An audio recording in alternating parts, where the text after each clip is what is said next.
বিরতির পর স্বাগত। দেশের বিভিন্ন জায়গায় প্রচার জোরদার চলছে। বিভিন্ন জায়গায় বিশেষ করে দেখা যাচ্ছে রাজ্য সহ বাংলায় প্রচারে ঝড় তুলছে শাসক বিরোধী প্রত্যেকে। এরই মধ্যে খবর, অসমে বিজেপির বিরুদ্ধে প্রতিশ্রুতি ভঙ্গের অভিযোগ তুললে এবার সোচ্চার হলেন পশ্চিমবঙ্গের মুখ্যমন্ত্রী মমতা বন্দ্যোপাধ্যায়। বিজেপির বিরুদ্ধে এবার চার্জশিট পেশ করলেন তৃণমূল কংগ্রেস। তৃণমূলের হয়ে শিলচরে একটি সভা করবেন মমতা বন্দ্যোপাধ্যায়। সে বিষয়ে বিস্তারিত জানবো। টেলিফোন লাইনে রয়েছে বিশিষ্ট সাংবাদিক অঞ্জন শুকুল। অঞ্জনবাবু, অসমে বিজেপির বিরুদ্ধে প্রতিশ্রুতি ভঙ্গের অভিযোগ তুলে এবার সোচ্চার হয়েছে পশ্চিমবঙ্গের মুখ্যমন্ত্রী, কি বলবেন?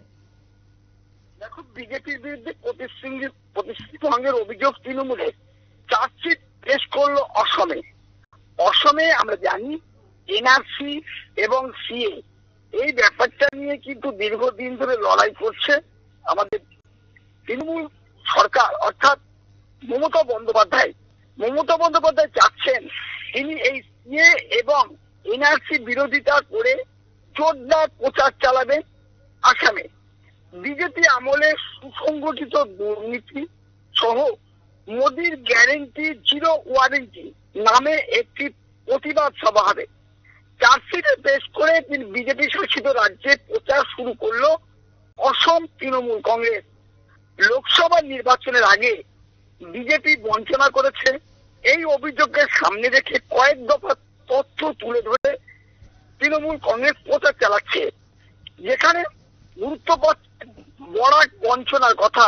তেমনি বলা হচ্ছে বিজেপি মিথ্যে প্রতিশ্রুতি দিয়েছে, এমন অভিযোগে সরব হচ্ছেন তারা। বিজেপি আমলে সুসংগঠিত দুর্নীতি, মূল্যবৃদ্ধির কথা রয়েছে তৃণমূলের এই চার্জশিটে। বিজেপির বিরুদ্ধে চার্জশিট পেশ করবে তৃণমূল। এই অনুষ্ঠানে ছিলেন সুস্মিতা দেব, অসম তৃণমূলের সভাপতি বিপুল বোরা, শিলচরের প্রার্থী রাধেশ্যাম বিশ্বাস প্রমুখ। এই অনুষ্ঠানে তৃণমূল কংগ্রেসের তরফে বার্তা দেওয়া হয়, আমাদের অধিকার, আমাদের স্বাভিমান, 26-এ আমরা করব প্রমাণ। বলা যেতেই পারে এই যে মমতা বন্দ্যোপাধ্যায় শিলচরে যে সভা করবেন, সেই সভা নিয়েও কিন্তু একটা যুক্তি রয়েছে। লোকসভা নির্বাচনে শিলচরের লোকসভা নির্বাচন কেন্দ্রে রাধেশ্যাম বিশ্বাসকে জয়যুক্ত করার দাবি জানানো হয়। তৃণমূল চার্জশিট ডিটেলস প্রক্রিয়া থেকে শুরু করে সিএ, এনআরসি এই সমস্ত ব্যাপারটা কিন্তু তুলে দেওয়া হবে। তৃতীয় চতুর্থ শ্রেণীর সরকারি চাকরিরত সংরক্ষণের মিথ্যা প্রতিশ্রুতি, যুবকদের বঞ্চনা, চা শিল্প সহ অন্যান্য শিল্পে উদাসীনতা, বাগানে শ্রমিকদের মজুরি 350 টাকা বাড়ানো, স্কুল কলেজে স্থাপনের মিথ্যা প্রতিশ্রুতির কথা রয়েছে এই চার্জশিটে। বিজেপি বরাকের গ্রামীণ ও কৃষি অর্থনীতিকে ধ্বংস করে কৃত্রিম ভাবে মূল্য বৃদ্ধি ঘটানোর চেষ্টা করছে। পদে পদে প্রমাণিত হয় মোদির গ্যারেন্টি জিরো ওয়ারেন্টি।